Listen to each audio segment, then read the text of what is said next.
It's the implementation team that's going to make all the difference. And that doesn't have to be a vendor. It could be you. It could be the team that you have in-house. But that is going to make the difference on whether you have a success with your CMS. I'm going to talk a little bit about the CMS website comparison charts that are out there. These charts are also fairly close to useless. They might get you 2%, 3% of the way or narrow down a list of stuff. But being able to compare CMSs just on raw criteria in a table like this is misleading at best and bad at worst, in that it can lead you down paths and set you in the wrong direction. So what should you do? This is the collection of things that you need to do before you begin your CMS search. What are the website features that you are trying to implement? And there's a long list of features. So many things, some easy, some medium, some hard. Do you have a design? Do you have a prototype, wireframe, some sort of indication of what you want that to look like? And it's more than just a sitemap with a list of features. Oh, we want a products page and an industries page and a people page. We need to see what that looks like. Vendors need to see what that looks like. CMS people that are going to do it, whether you're going to buy it or not, they need to see that to be able to say, yeah, we can do that. That's easy, that's medium, that's hard. Each one of the things. Do you have a strategy of what you're going after? How are you going to arrange all this content? Do you have the content ready to go, or is that going to be a heavy lift? Do you need a way to import content into your system? Do you have an inventory of all of this stuff? Who's responsible for it? Does it exist now? Does it need to be remediated? All these things are going to make the difference between a successful CMS implementation or not.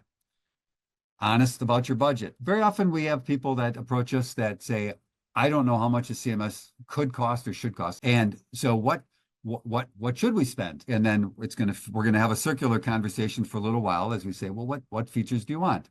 Well, what features can we get? Okay, well, we're going in circles. Then we'll start offering up. Here's a $25,000 website. Here's a $50,000 website. Here's a $100,000 website. We can show you the difference and give you a sense for what the features and functionality are of each one of those.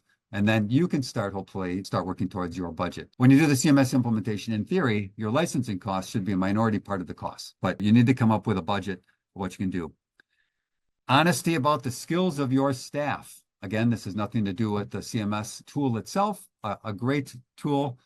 We do CMS training for our Titan CMS product. We have people that come in for 6 hours of training to get their 101 basics, et cetera. That's about average, et cetera.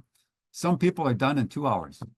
Some people, it takes them 2 days. So we have our standard deviations of the skills of the people that are learning how to use the content management system. And their skills vary widely. And by skills, it's how quickly do they get how content goes in. Do they understand the basics of HTML? You usually don't need too much of it, but a little bit goes a long way.